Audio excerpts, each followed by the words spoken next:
Welcome to the 2016 Contemporary Northwest Art Awards Conversation Series.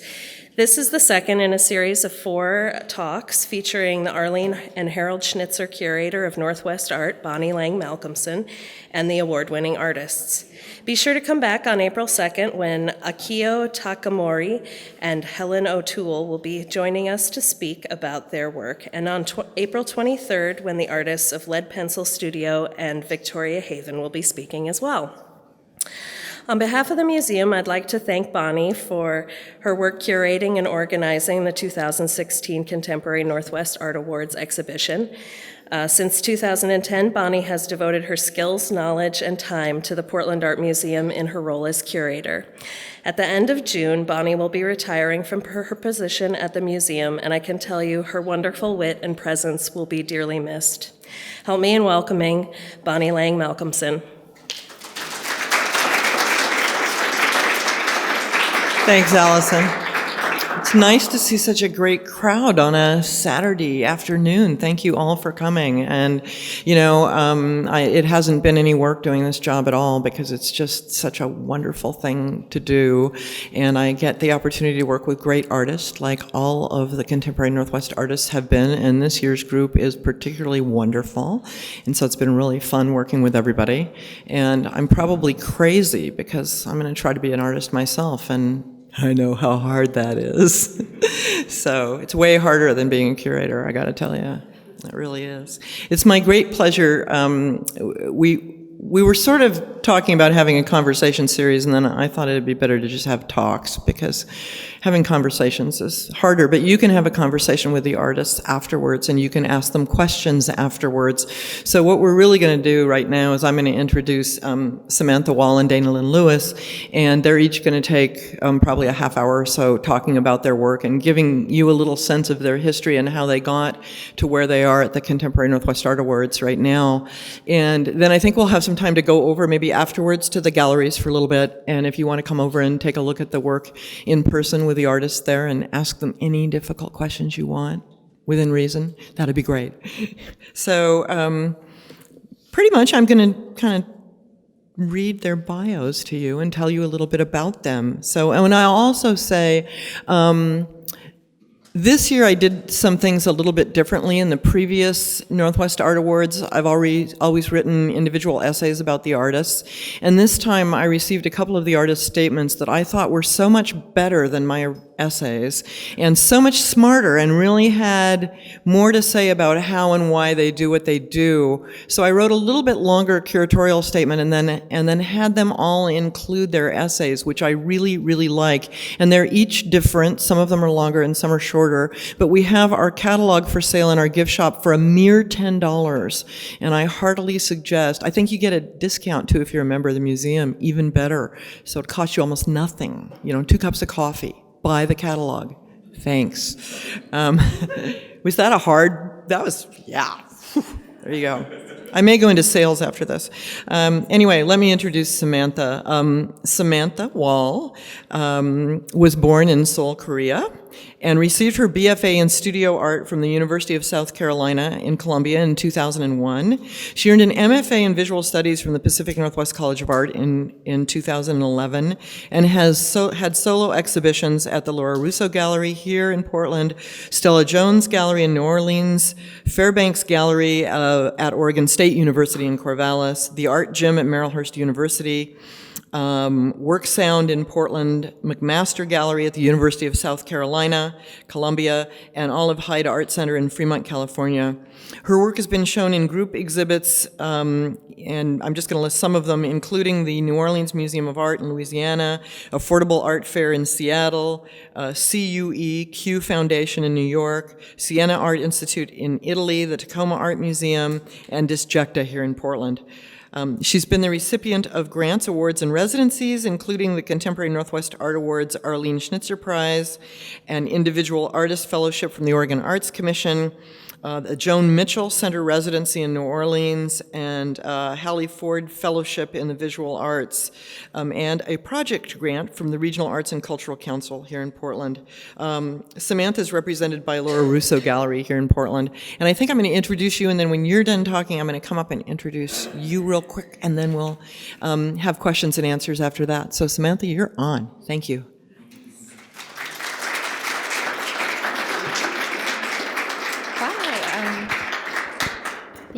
Thank you, Bonnie. And yeah, thank all of you for being here this afternoon, because it is beautiful outside. So most of the work that I'll be sharing today is from two bodies of work: Indivisible and Let Your Eyes Adjust to the Dark. I see those bodies of work as complements of one another, and I see those works also informing the drawings that are currently in the museum.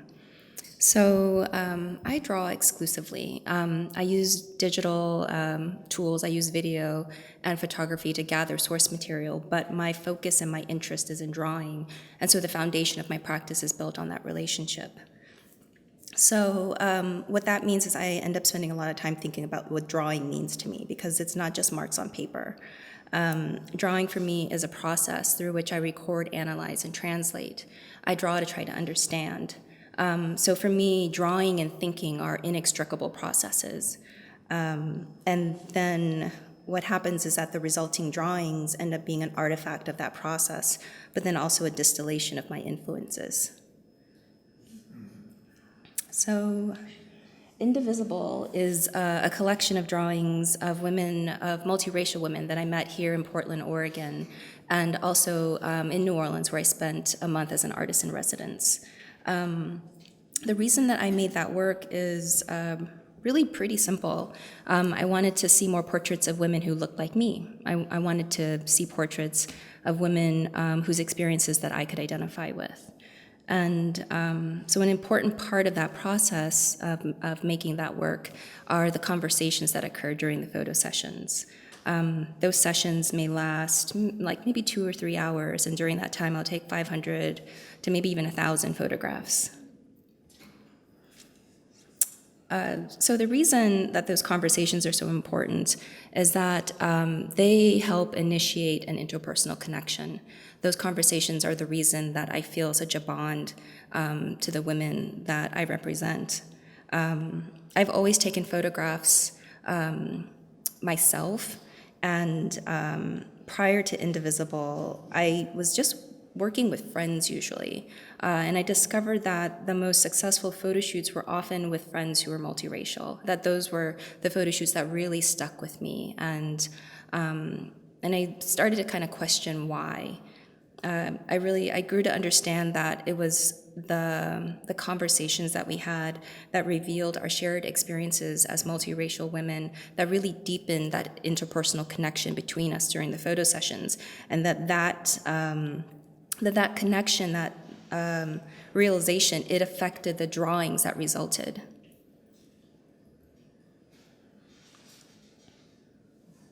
So I began this work in early 2013 here, but it wasn't until the summer when I spent the month at the Joan Mitchell Center that I really began to understand the connection between the models, the photographs, and then the resulting drawings. For most of my time at the center, I decided to focus my time on just photographing models. So I don't consider myself a photographer. I see myself as an artist who uses photography in support of my drawings. And since working on this project, I've started to use photography more as a way of like sketching out ideas. I think that like one of my biggest concerns actually, like while I was in New Orleans, was because I was working with so many women that I had no prior relationship with, that a lot of those photo shoots wouldn't be very successful. But I was really pleasantly surprised that so many were. And I think that in large part that's because of our shared experiences as multiracial women, that these women felt like they could actually express their experiences with someone who could truly empathize. And it occurred to me that communicating the multiracial experience is one that's very difficult because it's not as simple as being part this and part that. Identity doesn't it doesn't split up so evenly. And oftentimes the cultures and histories that multiracial individuals identify with can be in conflict with one another. And what that means is that that conflict creates a kind of psychological break, or it's felt emotionally, and it's also felt very physically. So while I was working on this project, one of the outcomes that I didn't anticipate was the sense of community that I felt, and that I didn't realize I'd never experienced before, if that makes any sense. But what has happened is that it's really it's encouraged me to continue developing this project. And in fact, this September at Lower Rousseau Gallery, I'll be showing more work. I'm in the process of expanding Indivisible now. And so if anyone is interested or knows anyone who might be interested, I have some cards, and I would just like to work with as many people as possible, or as many women as possible, just because that sense of community I think is very important, because it's an experience that can be very alienating and very singular. And this project, even though it kind of began with me, isn't just about me. So after my time in New Orleans, when I got back to Portland, I started making the work almost immediately. And something that because this was really the first time I started working on portraiture, I didn't realize how difficult some aspects of this project would be. Probably the easiest part was capturing a likeness, capturing just the physical likeness. What was really difficult was capturing that quality about an individual that makes her identifiable to the people who know her best.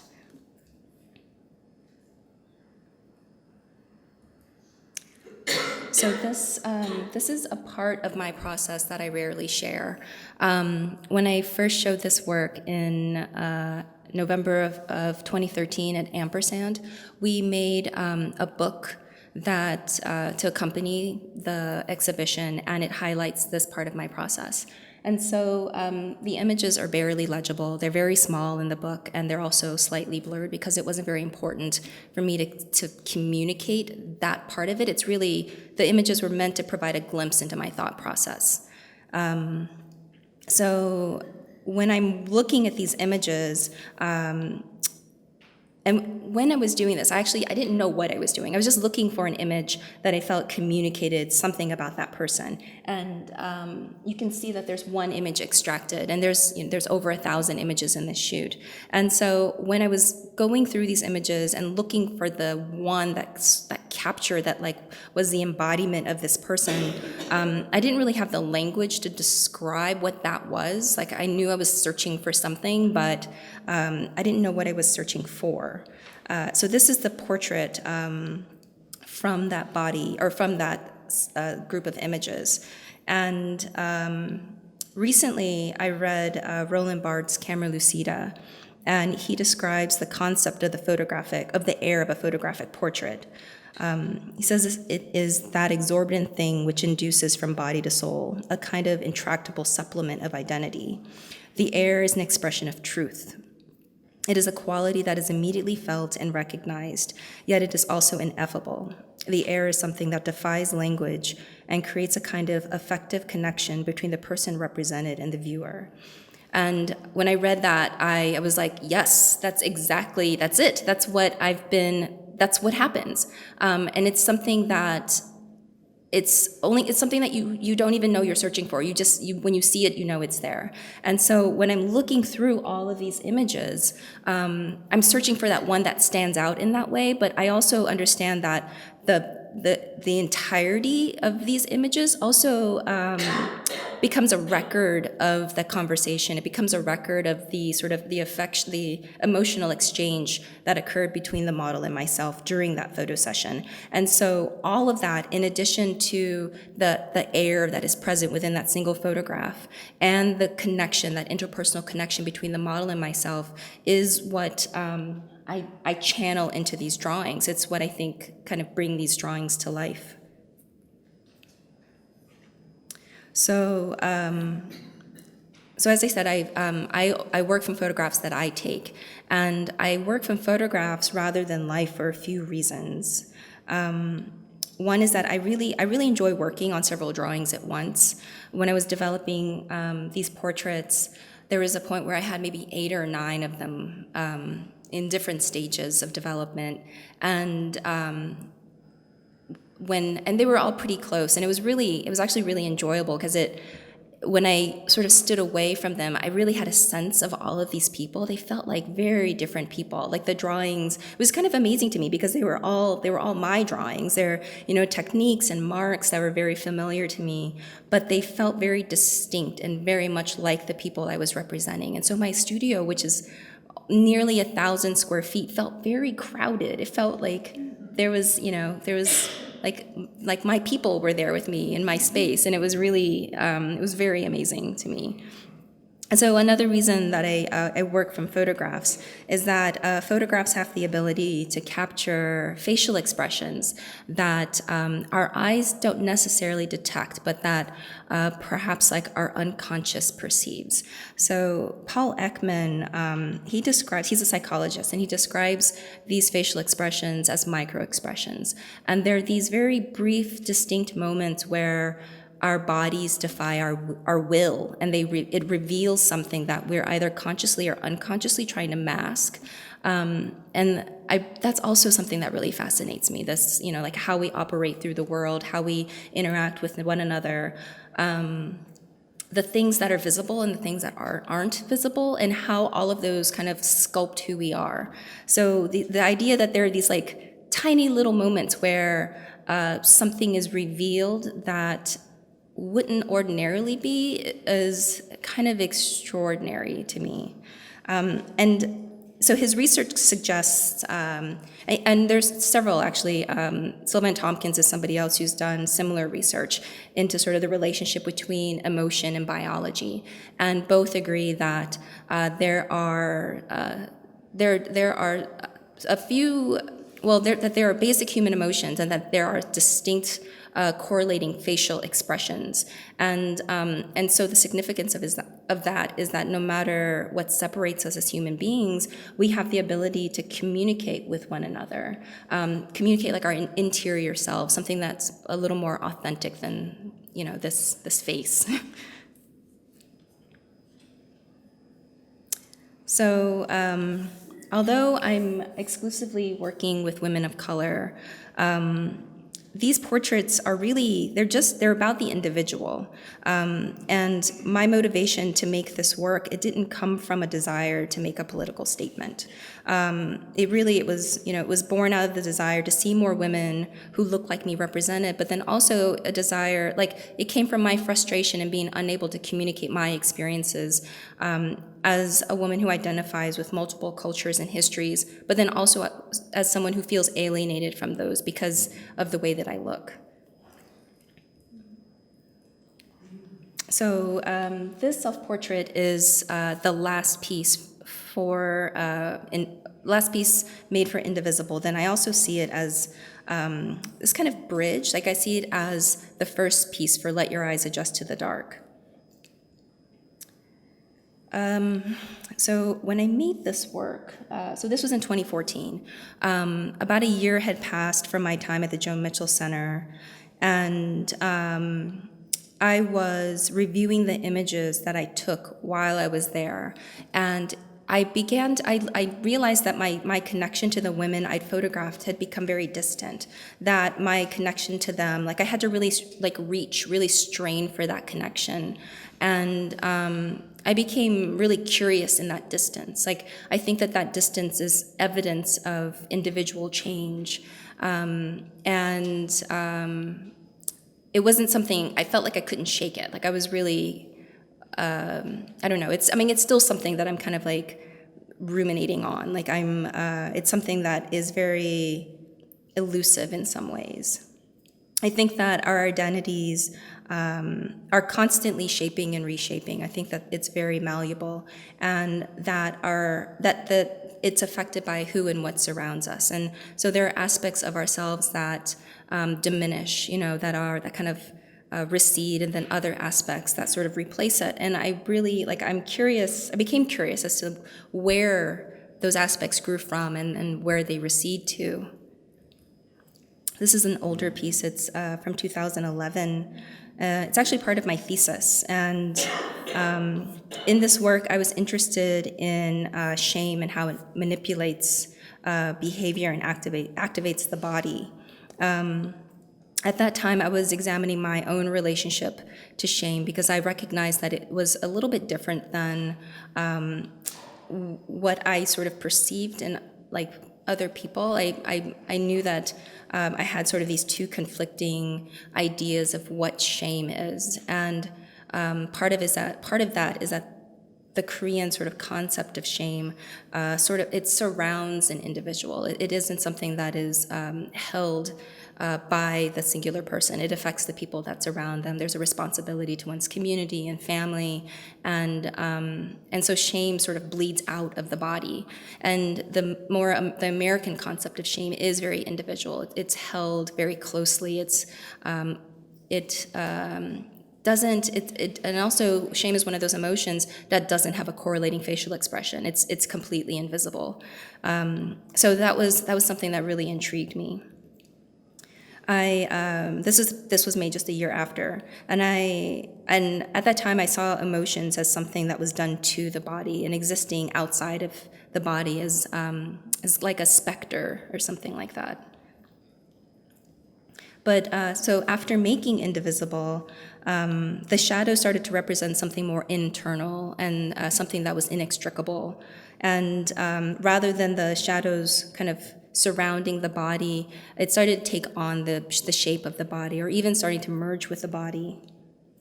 I've always been really fascinated by Jung's writing and his concept of the shadow. He defines it as the unconscious collection of undesired aspects within oneself. And so, and when he says that, like, those aspects aren't necessarily negative. They're just ones that can't be represented because of the environment that person exists within. But I guess being somebody who finds herself kind of in between, I kind of question what aspects of myself I had to sort of kind of hide, or that remain sort of unconscious or invisible, and how much of that was the environment I lived in, or the society that surrounded me, and how much of it was individual. So Indivisible was a collection of Indivisible is a collection of portraits that are about communicating the subjective experiences of women of color. And it allowed me to examine my relationship to multiraciality and identity. That project was really the first project where I had to reach outward. I had to seek out other women, and it's probably the closest that I'll ever get to a collaborative project. Let Your Eyes Adjust to the Dark is about acknowledging the more unknown aspects of identity, and it's about being more introspective. It's about the individual, and it required me to be more self-reflective. So I don't know if you saw the size of this one. There's several in the museum that are this size, and this is about 5 feet. So after making several of those for show last December at Laura Rousseau, I knew I kind of had to take a break from them because those pieces are very physically demanding and also psychologically draining. And so I had to shift gears. And I've worked with ink before, but it's a medium that I find it's very intimidating for me because it reveals a lot. I think ink or any liquid media to be used successfully has to be used with complete confidence and trust in oneself. And when that isn't present, that sort of hesitation and I don't know, it's present, it's visible, there's no way, I mean, it's not even something that I guess it's similar to that air. It's like when you see it, when it's there, you see it, you recognize it.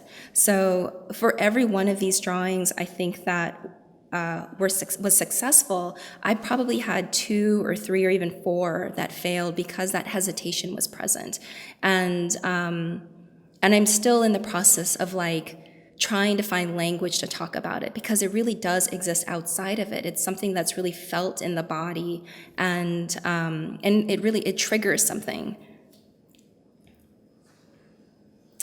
I feel like no matter what medium that I'm using, that my work is very much about our interior selves. This space that we reserve. That isn't even sometimes accessible to ourselves, that it is this kind of unknown space. And what I'm interested in doing in my work is trying to pull out that interiority and expose it to the light. I think that drawing for me is the perfect medium for that, because it in a way kind of enhances my perception. It allows me to see things from a distance in its entirety, but at the same time, it also, drawing lets me study things very closely and very intimately.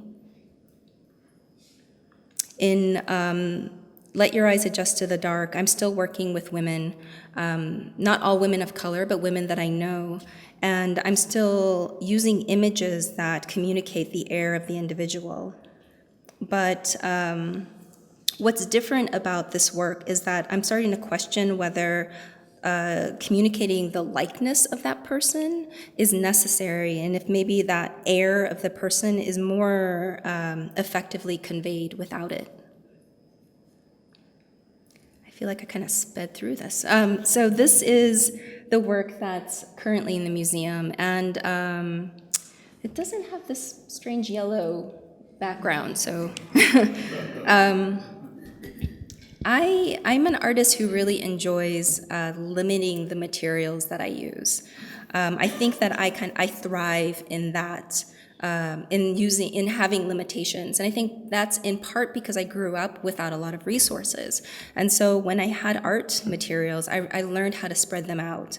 And over the years, I've grown very familiar to my materials. I've developed a very intimate relationship with graphite, charcoal, ink, Conte crayon. I mean, maybe not ink so much, but I'm starting to get comfortable enough that I feel like I can do that with ink.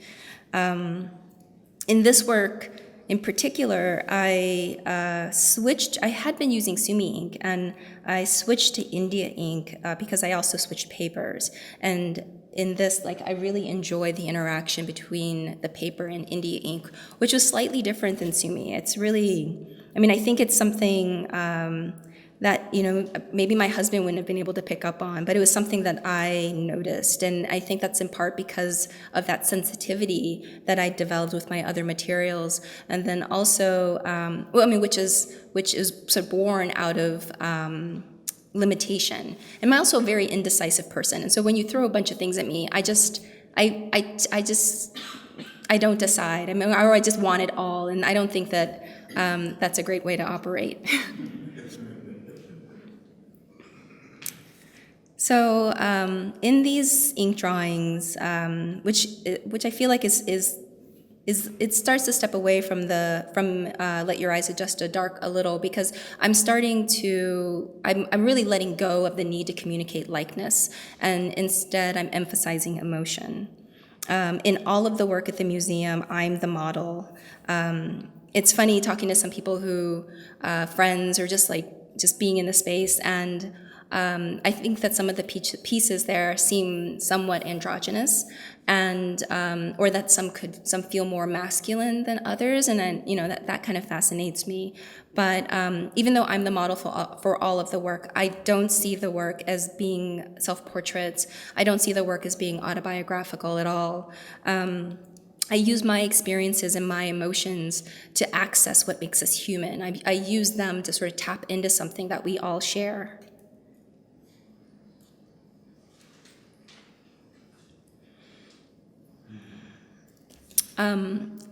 The research into, my research into emotion and affect theory, it's really fascinating to me. I love science trying to explain something about humanity that we don't entirely understand.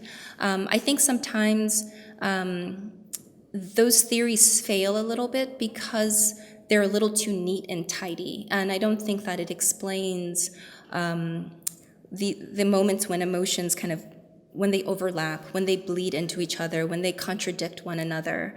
I think that those moments, they activate the body in a way that exists outside of science, and I think exists more in the realm of art. So in this work, so in addition to those ink drawings that are in the museum right now, there's also several of these pieces. And going back into these more meticulously drawn figures, I started to appreciate the technique and the process. So the way that these are built, it's a layering of dry materials. I start with charcoal, and usually a more like a compressed, harder charcoal, and I'll go in with Conte crayon that's a bit softer and layer that, and then go in with graphite and layer that. And so the darks aren't created with pressure. They're created with the layering of marks.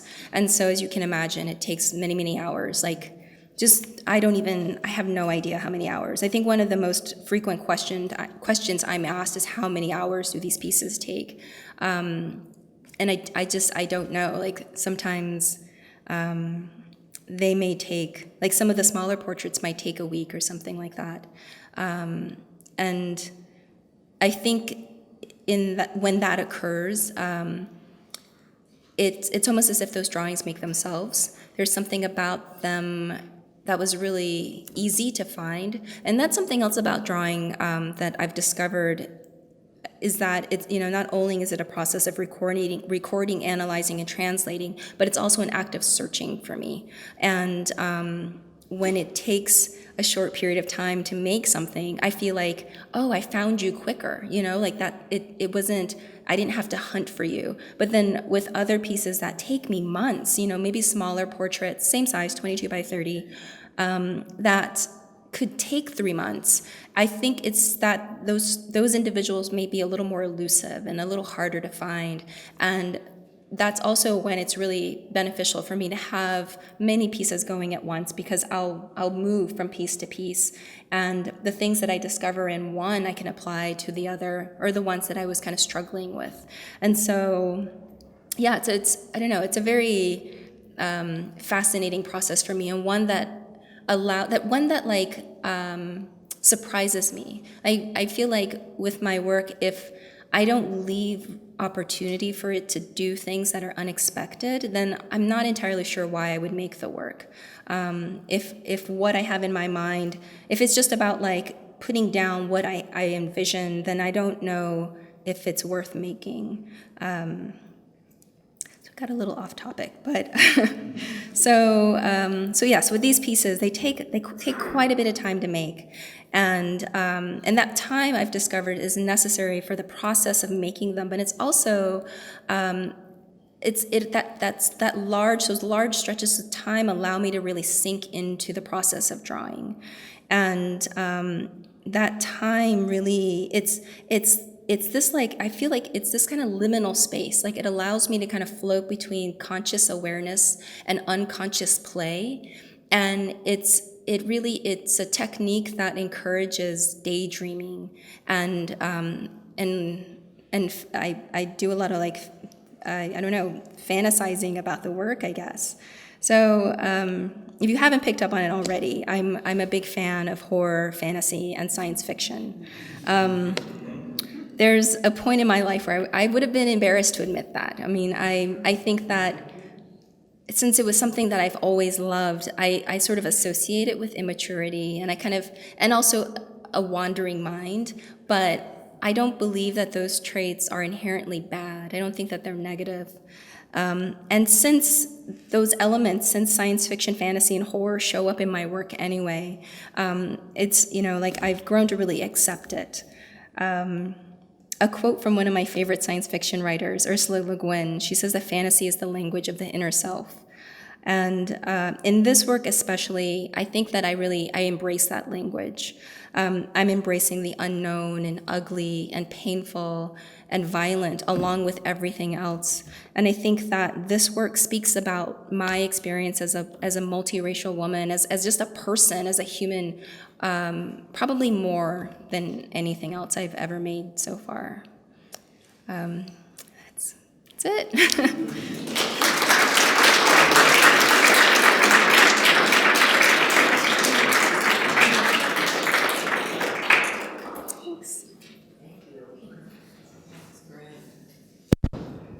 I didn't pick up on the science fiction part, but now I get it.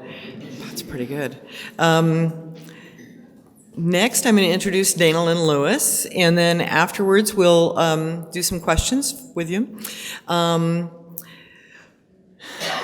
Dana earned her Bachelor of Science in Studio Art and Education from the University of Wisconsin-Madison in 1985, and her Master of Fine Arts degree from Ohio State University in Columbus in 1989. She's had solo exhibitions at venues including the Hoffman Gallery at Lewis and Clark College in Portland here, and that's where actually we spoke about the Contemporary Northwest Art Awards. It was a beautiful show. At Laura Russo Gallery, at Cool Gallery in Oakland, California, at Gallery 111 in Sausalito, at the Art Gym at Marylhurst University, and Hopkins Hall Gallery at Ohio State University in Columbus.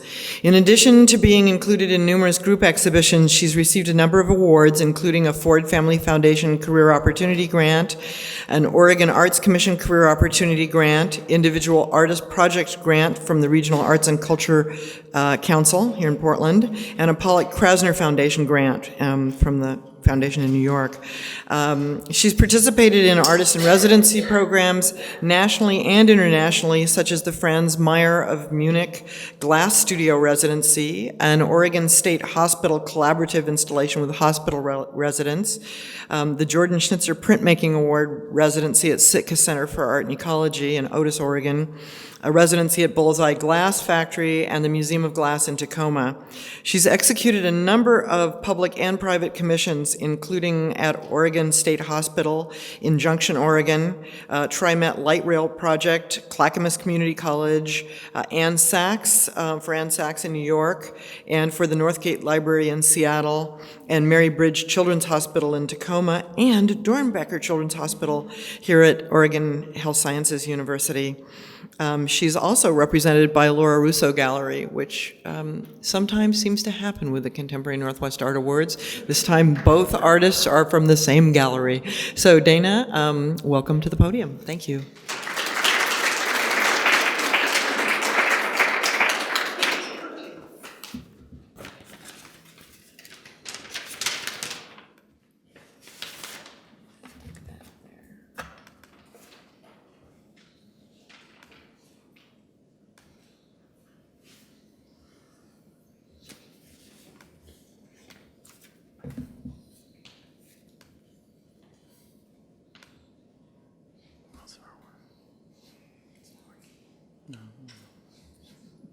While he's getting set up, I'll say a couple things. I'm not going to talk about the work that's in the show. I'm going to talk about work that from the last 3 years that led up to the show. And if you have questions about the show, the work in the show in particular, I'd be happy to talk about that with you later. People. I think one image up there. Okay, and then I also need this plugged in.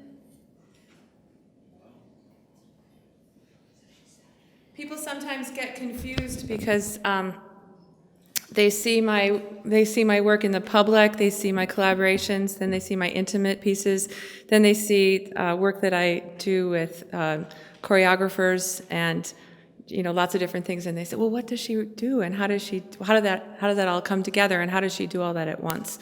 So I thought I would just talk about some of those other things and how they influence and affect the work that is actually in the museum right now. So this is a project called Landscapes of the Inner Eye that I intended to start in 2012 in Mali, West Africa, at a cultural center there. And the way that I envision the project manifesting itself is that I set up a situation such as this in which I visually and physically embed myself in a community. And then I take photographs of things around the community that I think are interesting or troublesome or curious. And then I draw on top of those photographs. And while I'm doing that, it's in an open marketplace or institution where people can come and see that happening. So it's something that I'm planning to do in other cities and other countries, and in the process of gathering those locations. And while I was working on that idea and planning to go to Mali, Mali broke out in a war. So this is the Kofallen Cultural Center in Bamako, and I'm on the board, and it's an amazing place. And we started by building it without a 501c3, and we basically built it on bake sales, which was incredible. It's the project spearheaded by Baba Wage Jakite, who's a local ceramic artist, and his wife Rana Nuenschwander, who's also an amazing sculptor who lives in town. And they have family in Mali, and they have been asking me for years to come with them. And in 2001, I was like, okay, it's my time. And I totally fell in love with the people and the place. And then Wage said, I want to build this center. Can you help? And so a bunch of us got together and held hands and asked people for money. And we built the center. So this is the center. And it's pretty amazing. And it's also really heartbreaking right now. It's a very unprecedented situation that Mali would go to war. Lots of people would say, oh, what's your time in Africa like? Aren't you afraid because of all the press around different African countries? I said, oh, Mali's not like that. I remember I have these friends who were in Pakistan in a Ford Fellowship in the 60s, and they spent a lot of time there. And it's been heartbreaking over my friendship with them over the last 25 years, listening to them talk about the places in time they won't be able to go back to, and people they wonder if they're still alive. And I thought, I'll never have that experience. I'm in my early 50s now, and I probably will never have that experience. And boom, it's a place, and these are people that I know and places that I love, and I worried that I would never see them again. So that's a really hard one to swallow, and it's not just the far away places that are hard to swallow, it's the close in places that are hard to swallow too. It's things that are going on in our time, in our government, and our communities that are difficult. And I'm not going to be a bummer this whole lecture. In fact, I feel like my work is largely, and the work in the exhibition next door is trying to create levity, visual spaces with levity in this difficult time, and trying to provide those spaces and allow for time and space where people can dream again and feel positive. So these are the places and things that I miss and that I'm hoping I get to see again. some of. And this is real. I mean, they really do that. So that man he's offshore, he's coming in with a boat to add more goats and stuff to the top of that thing.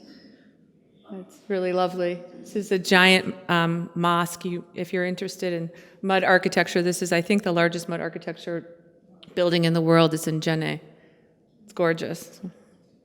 So, Landscapes of the Inner Eye, this is a piece from what I did do with it. And I started, Linda Tessner at the Hoffman Gallery asked me to do a show there. And that show was entitled Clearing, and it opened at the end of 2014. And so when I talked about putting the images into my computer and drawing in them, this is an example of that. So those marks that come out of the clouds, I didn't manipulate the photograph at all. I don't manipulate the photographs. I just do the drawing within them. And so what I decided was I was going to start this project in Africa. I got really excited about that. It's like, start it in Portland, Oregon, where I'm from. Like, it just didn't seem like a month in Portland. It didn't seem very exciting. So a year prior, Linda asked me, with time to plan the show, and I decided I was going to do a 360-day diary.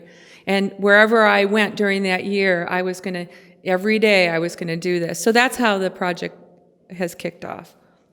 So these are just examples of that. Some of them are close, some of them are far away. Some of the landscapes might be familiar.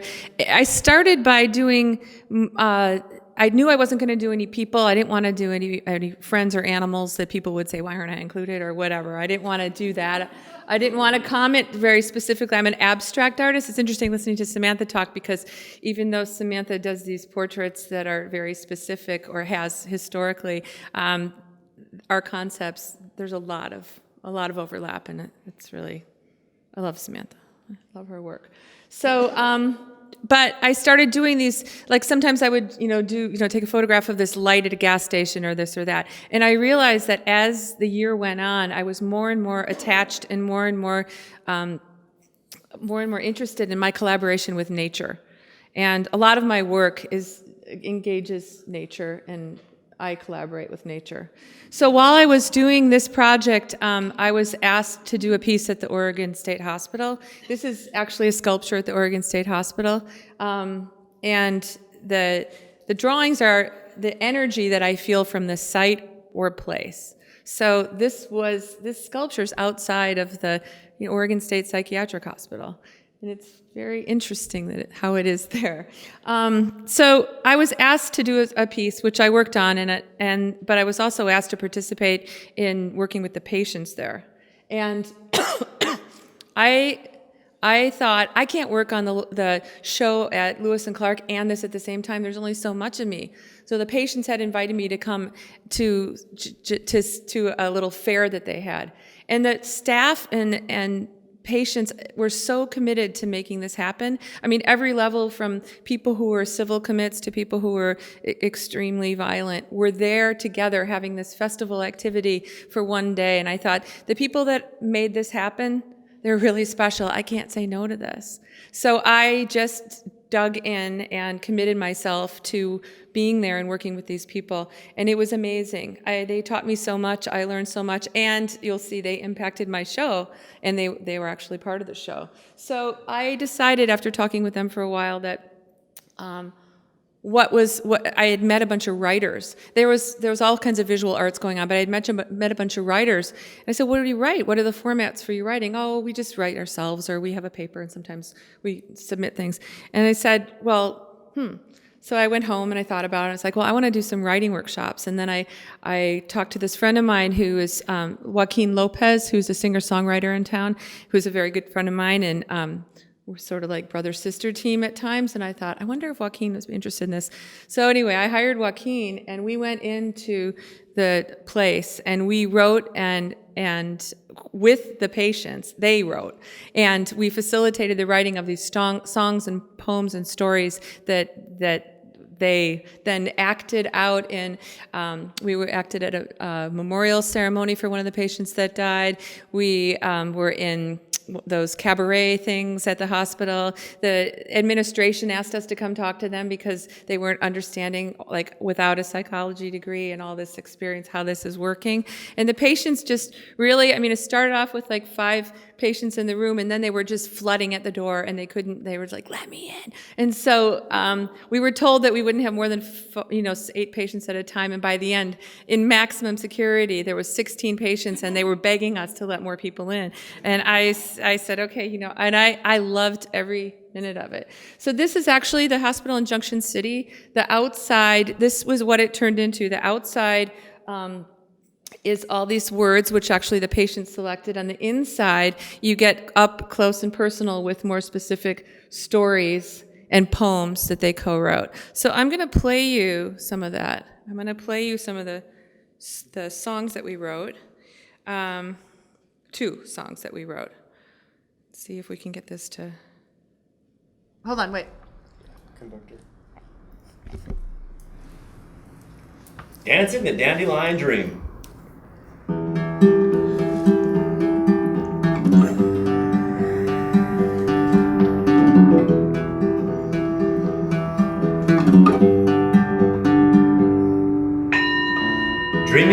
free again, like a dandelion, growing free in the meadows, dreaming to be free again.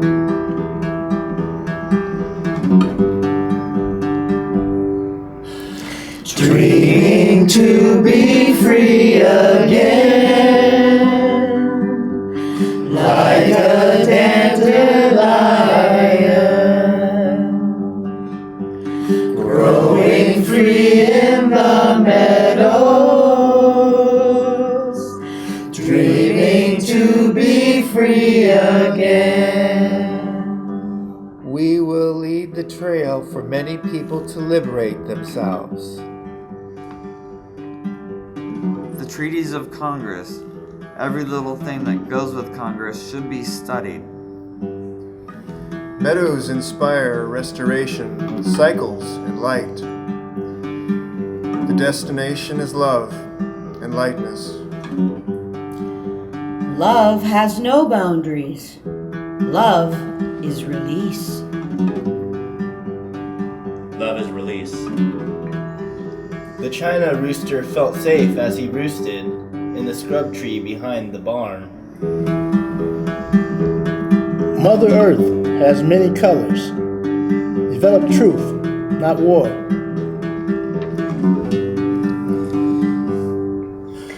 Dreaming to be free again, like a dandelion, growing free in the meadows, dreaming to be free again, dreaming to be free again, like a dandelion, growing free in the meadows,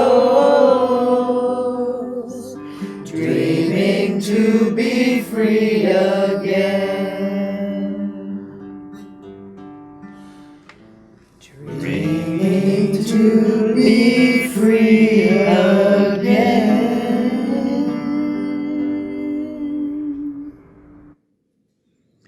So that's an example of one of the songs that we wrote together, and it was profound, like how open they were with us and how they poured it out and how invested they were in the project.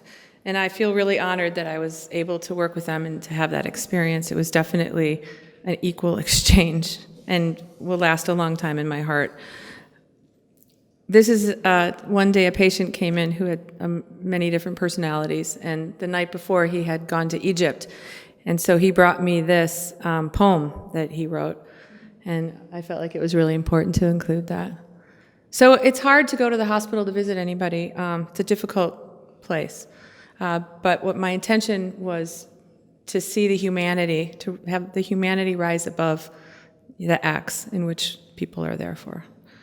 So people are really enjoying that. So another thing that we did was I did beading and meditation with them. Beading is a big part of a lot of the work that I've done over time in the last, I guess, 10 years. I found these really nice beads that felt like they were made out of jewels, and the patients really got into it. And we created this waterfall together. And it's 200 strands of multimedia, and it was based on waterfalls, and we talked about all the waterfalls in the area. We went through this whole thing. We also, you can see this glass bead in there. Oops. The patients who were able and had security release could work with glass. We beaded these words. They wanted to bring some of the words from the wall into here, so then I etched some of the words that they selected into those giant beads. And then when we got into the beading part, they wanted to put notes like in a bottle. So they kept growing the project, and that is indicative of my work in general, that I never really stick to something hard fast. So this is part of the show from Lewis and Clark. This is a project, was an envelope project called Clearing. Clearing was the title of the main show. But these envelopes, these tiny little envelopes, I thought I'd go into a couple bars or talk to people and say, hey, is there anything you want to clear? Your ex-husband, your, acne, whatever. It's like something going on that you'd like to get rid of, either personally or globally. And it was amazing to me, the response. People, I thought they'd just fill it out and give it back to me and stick it and that be it. And they wanted to take 5, they wanted to take 10. Somebody called me up and said, I'm going to Afghanistan to do a mediation between these women and their government trying to get more power. It went to Thailand, it went all over the place. And it just kept going. So there's a map of all the places that it went to.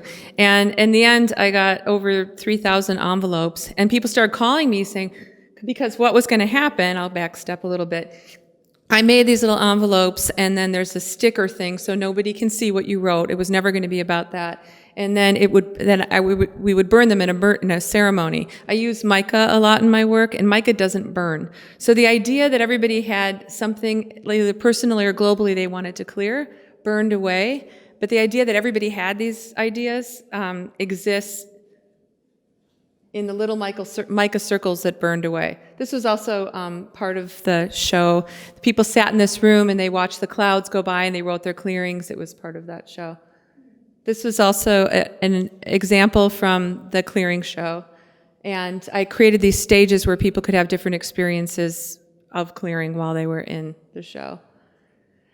This is same show, and you walk by this piece, and at certain times, depending on where you were in the room, it went like this, and all those jingle bells kind of jingled. So it created just little bits of levity in surprising ways.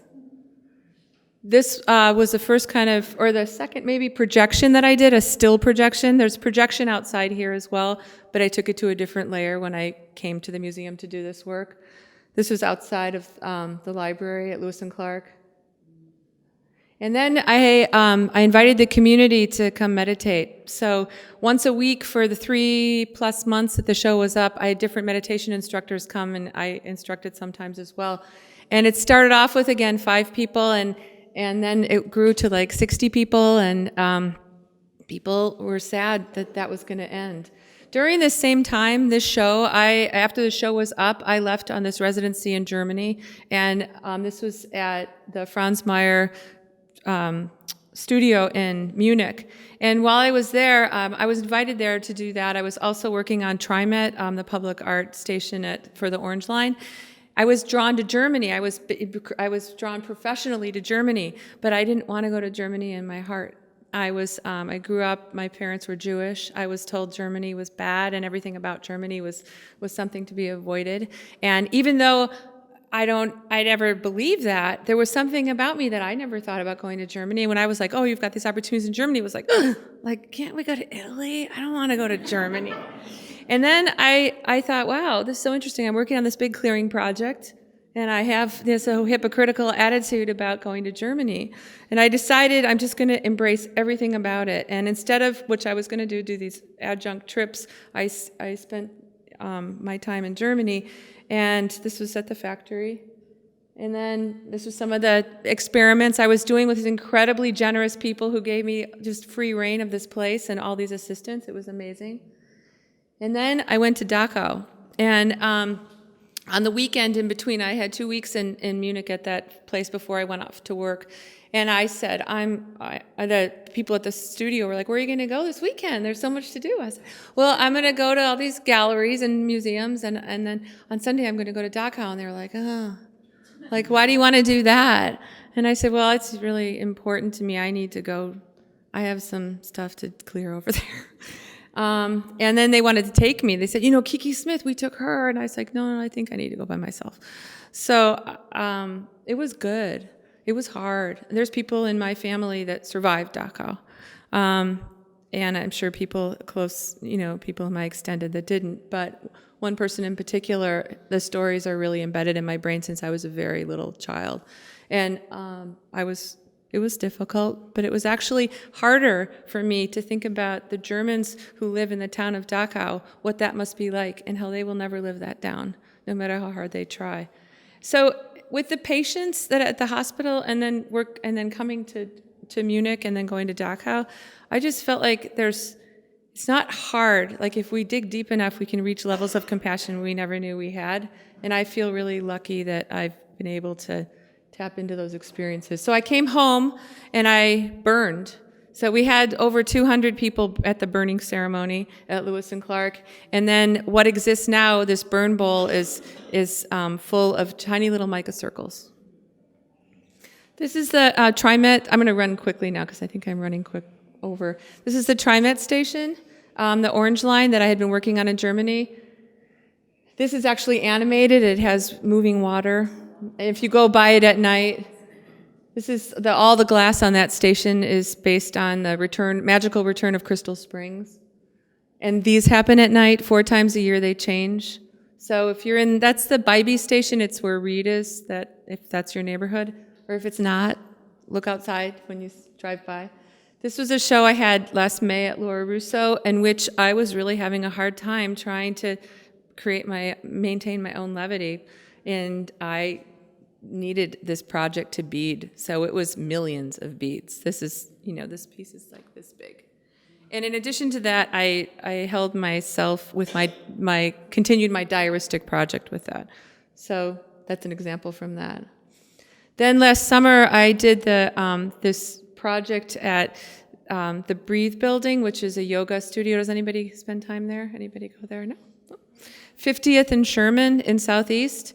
And I scaled this building like a spider for 2 months this summer. And now I have a show that went up right before this show opened at the Museum of the San Juans, and this is my company, which I really, really feel honored to be part of. I feel very lucky to be part of this show. There's 3 of us in this show, and I just found out that my section is being extended until July. So if you get a chance to go up, that would be great. My piece is this glass atrium, and I wanted to wrap it in a prayer bead netting. So that's me drawing. I was doing all that drawing just 2 weeks before I did all that drawing. So this whole shoulder I thought was never going to come back, but it did, which is good. This was very interesting because I was in here drawing one day, and this tribal leader was coming to talk to Ian, the director, about a show he wanted to do there. And he said to me, "You did it." And I said, "What do you mean I did it?" He goes, "Well, I was going to make a big net in here to hold the space, like the spiritual space." He goes, "And then you just did it." And I was like, "Well, wow, that's what you think I did?" Like, oh, so like, and I said, but his is, each knot is a prayer, right? Of the fishing net, and so we had this really nice exchange. And so some of the pieces are new, and some of the pieces are from clearing. Both Ai Weiwei and myself, Goya has no choice, of course, because he's not around, were asked to do these shows in October. So it was like super fast timeline. This is called Silence. So yeah, go see that if you can. It's pretty up there, even if you just go up there anyway. So then I came home and I was in the Portland Light Festival. And so this was underneath the Tillicum Bridge. Maybe you saw it. It had 50 different drawings that rotated and changed. They were projected on the pavement, but also they were projected on the sonic disc that Anna Murch and Doug Hollis did as part of their big installation, in which they also lit the bridge, and it corresponds to the waves in the water and the water levels. It's a beautiful, aside from my thing, their piece is really beautiful, stunning. And that is interacting with their work because it was a mosaic. So my light drawing turned into that. So back to Mali, I just want to end with something a little bit more positive, is that did we miss something? Oh, I was going to show you. Okay. So our cultural center is thriving aside from the war. We've always had a tutoring center for the artisan families' children that we work with, and that continues to thrive. We're also building brand new buildings in a mango grove that we bought a couple years ago, and it's just amazing. I mean, this started in this carport, and it's busting at the seams. And this is our last year's graduates, or they finish their year, so they get their certificates every year, and they're pretty amazing. I think that's it. So if you're interested in co-filing, I have these bookmarks, and it has all the information on it. One other thing which didn't pop up for some reason on this, maybe, I don't know, it didn't transfer when we transferred the tape, is that outside of the museum, and Bonnie's done a great job of putting some notes up around the gallery about it, but a lot of people don't realize there's a third piece of mine, which is outside. It's in between this building and the other building, and it's a drawing, and it's like 30 or 40 drawings, and they appear and disappear on the pavement at night. So they turn on at dusk and they turn off at 11:30. So if you're at the Schnitz or wherever, then stop by and see it afterward, because it's been really fun for me to be incognito and watch people playing with it. So thank you.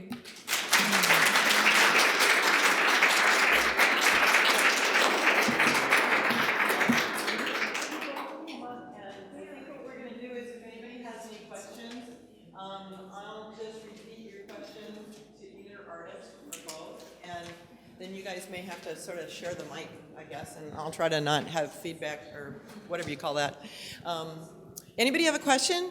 Yes. Yeah, for Samantha. Okay. When you're doing the drawings, it looks as if you're working from the inside out because there's no lines. If you get really close, if there's no lines like an outline that you draw, but you're actually working from the face out. Is that true? It is. Yeah. Did everybody hear that question? Okay, perfect. Yeah, I'm outlines are out. I'm really. I have a. I don't know. I'm not fond of outlines. Like they feel like they cut out a body, and especially with the indivisible portraits, the negative space that surrounds the portrait, I feel like is so much a part of the body, and that if I'd included an outline. When I start the drawing, there is a very faint outline, but as I'm drawing, that outline kind of dissolves, and so the sort of like the bodies become very porous. Like I think that's a concept that's very important to me. That the sort of outside and inside, they sort of coexist, and it gives a kind of I don't know. It creates a body that I think is just more open, and there's more opportunity to like insert yourself into that conversation, so it's not like blocked off and closed and inaccessible. Yes.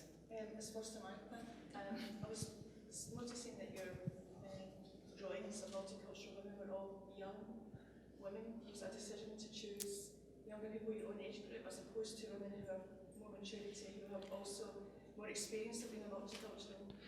So I'm going to probably repeat that question because I'm not sure everybody heard it. So the question was, she noticed that all of Samantha's models were younger, and she wondered if Samantha made a conscious decision to choose younger women most of the time.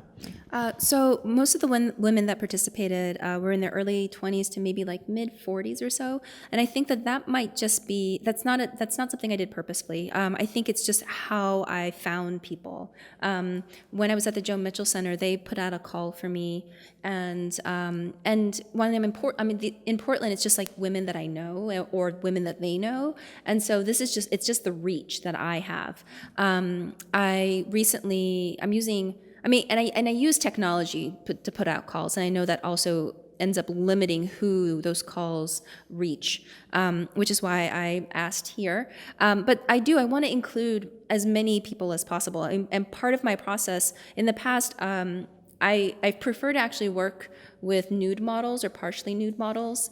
I think that the kind of vulnerability and openness sometimes is inhibited by clothing. We hide in our clothes. Hair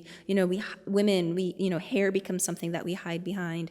And for somebody who I don't know, to sort of like decide that this is something that they want to participate in, and be able to to be okay being that exposed and vulnerable, I feel like makes it easier then to take photographs that capture something about them that isn't a flat image, isn't something that feels like two-dimensional and hollow. To capture images that have that air and has that quality about them that makes them who they are. And so But now that I do want to expand the project, like there's more wiggle room. It's like, oh, if you're not comfortable, then we can, you could wear, some clothing, but I don't want you in a sweater and a jacket, it just, I've had to make some concessions. And, but yes, it isn't something that is intentional. It's really just the limitations of technology, I guess, and my own reach here in Portland. Anybody else? Well, if we don't have any more questions, we'll just head over to the galleries. Okay, one more. I just wanted to say, so the eating that's in the exhibit is like prayer beads, is that what it's referring to? It's lightly referencing so many cultures that use beads in prayer. Did everybody hear that? Okay, perfect. Well, thank you all so much for coming, and the artists are going to head over to the galleries for a bit, so if you want to look at the work with them, that would be great, and thank you both so much.